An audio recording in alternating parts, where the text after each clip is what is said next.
If I was to talk about what my guiding principle was, the things that are really, really important to me, what everything else sits underneath, the most important thing is to know that we are kind of mixed race. When I say kind of mixed race, because it's obviously not about race, but we are made of both form, this, and non-form. And if you've ever seen a dead body, you'll know what spirit is. And I use the word spirit and non-form fairly interchangeably. But you'll know what it is because it's not there when someone's died. And that's the part of us that I find so interesting. Like if you didn't have a body, if you weren't alive and you had the opportunity to be alive for a day or an hour, what would you want to do with that time? Wouldn't it just seem so exciting? Like when we're bogged down in the world of form, we get into our health, our wealth, our relationships, where am I going to live? And everything can seem like there's something wrong.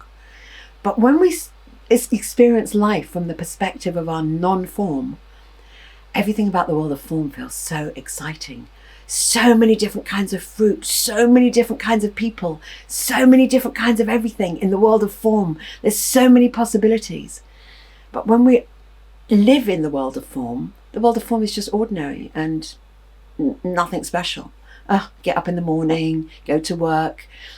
But from the version of spirit, if you're living from there, it just seems so exciting. I get to be alive for a whole nother day. It can just feel like it's a magnificent, magnificent thing. Now, the reason that I came to know the world of non-form, whereas most people, a baby is born, lives their life, and when they get to about 1.5, 2 years old, they start to individuate. They start to get an ego. And that's when, you hear about the terrible twos. No, I don't want that, because they're becoming an individual. And I didn't get that option. I didn't get something to individuate against because I grew up in a single parent household and my mum was hardly ever there. So it was mostly just me. And so when I'd go to sleep at night, there was just nothing there.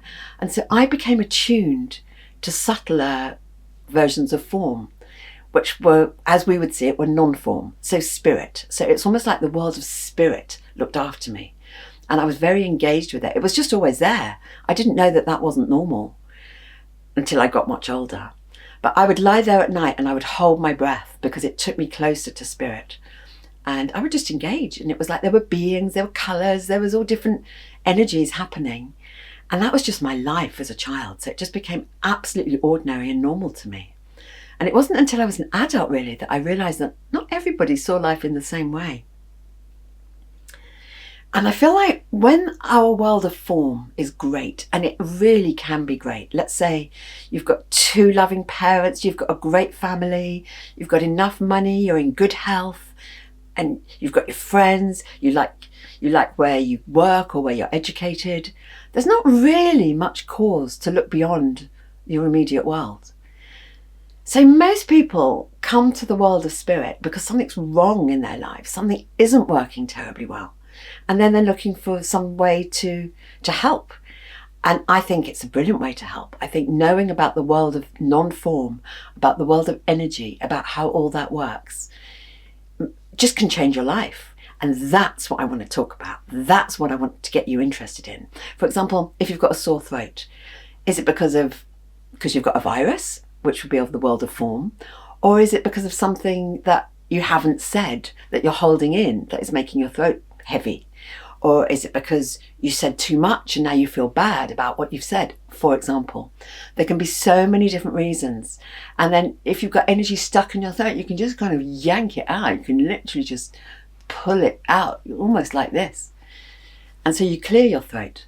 But we wouldn't know those sorts of things because we're so ensconced in the world of form that the world of non-form is just not obvious to us. And so I feel like when there's something wrong, looking to the world of non-form to find out what's wrong is a brilliant way to do it. And I'm not saying you have to live your life like, woo, I'm a spirit, woo, I'm a little fairy. I'm not saying you have to do that, but just to have it as part of your life so that it doesn't have to be a distinct part. Like, you know how people go to church on Sundays or synagogue on Saturdays? It doesn't have to be like that. It can just be part of the everyday flow of your life. Where does spirit sit in your life? Where does your spirit sit? Do you even know what your spirit is? Do you know your spirit? Like if you think of anybody you know, any single individual, they're going to have a certain flavour. And you're going to be aware of that flavour. There's a certain quality to them. Well, you also have a certain quality to you, but you probably don't notice it. Probably other people notice it, but you don't. So how can you feel your own quality? Can you feel your own quality? Can you sit with yourself and feel your you-ness, your essence? Can you become aware of that which is going to leave your body when you die? Because this is going to turn back into earth or ash.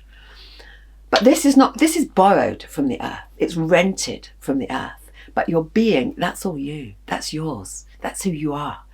So I suggest that coming to know your own being, your presence, your sense of self through the non-form is just as important as knowing how tall you are and the colour of your eyes. When I'm working, I work as a healer and I work on Zoom, but I have to have no image. If I'm looking at something, it takes me right out of myself. It takes me into what I'm looking at.